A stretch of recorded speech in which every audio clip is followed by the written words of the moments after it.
தண்டாவரையின் உடன்பிறந்தும் தந்தை நுகரா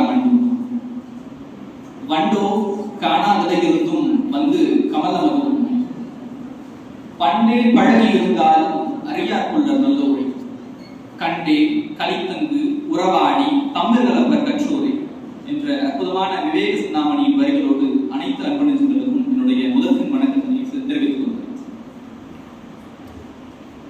வரலாற்று பக்கத்திலே பல நாகரிகங்கள் வந்துவிட்டும் சென்றுவிட்டும் இருந்திருக்கிறது. அதில் எந்த நாகரிகத்தில் மருத்துவம் மலர்ந்திருக்கிறதோ அந்த நாகரிகம் தான் இந்த பன்னெடுங்கால வரலாற்றில் இன்று நிலைத்து நிற்கிறது. அப்படிப்பட்ட மலர்ந்த ஒரு மருத்துவ நாகரிகத்தின் பிள்ளைகளாக இன்று நாம் மருத்துவ தினத்தை கொண்டாடுவது என்பது பெருமைக்குரிய ஒன்று. ஒரு மனிதன் எந்த துறையில் சாதிச்சாலும் அவனால் ஒரு 10 குடும்பம் பிழைக்க முடியும். ஒரு ஐடி ஊழியன் ஒரு துறையில சாதிக்கிறான் அப்படின்னா அவனால் ஒரு தொழிற்சாலை தொடங்க முடியும், அவனால் 10 குடும்பங்கள் வாழ முடியும். நாம இங்க புரிஞ்சுக்கணும், ஒரு மனிதன் ஒரு துறையில் சாதித்தால் தான் அவனால் 10 குடும்பங்கள் வாழ முடியும். மருத்துவர்களே, நீங்கள் இயல்பாக சாதாரணமாக வாழ்ந்தாலே உங்களால் 10 குடும்பத்தை வாழ முடியும். அப்படிப்பட்ட ஒரு அற்புதமான துறை இந்த மருத்துவத்துறை.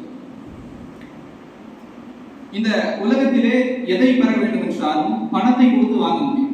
இந்த உலகத்துல எது வேண்டும் என்றாலும் பணத்தை கொடுத்து வாங்க முடியும். எனது அன்புக்குரிய மருத்துவ நண்பர்களே, இந்த உலகத்திலே உங்களிடத்தில் மட்டும்தான் உயிரை ஒரு மனிதனால் ஒப்படைக்க முடியும். அப்படிப்பட்ட ஒரு ஆத்மார்த்தமான துறை இந்த மருத்துவத்துறை. நான் பெரிதும் மதிக்கக்கூடிய ஒரு மருத்துவர், இந்திய அகுபஞ்சரின் தந்தை டாக்டர் ஃபஸ்லுர் ரஹ்மான். அதாவது ஒரு ஆங்கில மருத்துவம் படித்தது, அதை நிறைவு செய்துவிட்டு அகுபஞ்சர் பயிற்சி செய்த ஒரு அற்புதமான மருத்துவர். தன்னுடைய வாழ்நாளில் ஏறத்தாழ 2.5 லட்சம் நபர்களை குணப்படுத்திய ஒரு ஆக்கப்பூர்வ மகான்.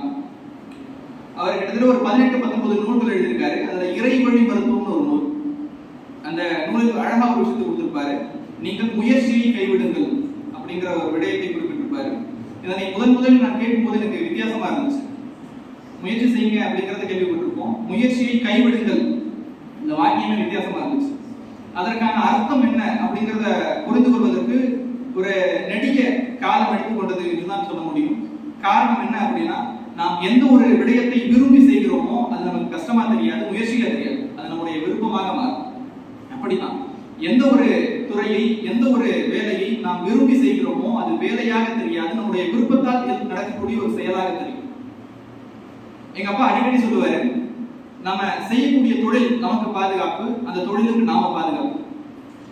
நம்ம எந்த வேலையை செய்யறோமோ அந்த வேலையை, அந்த துறையை, அந்த தொழிலை நாம் வளர்க்க வேண்டும். அந்த தொழில் நம்மை வளர்க்கும்.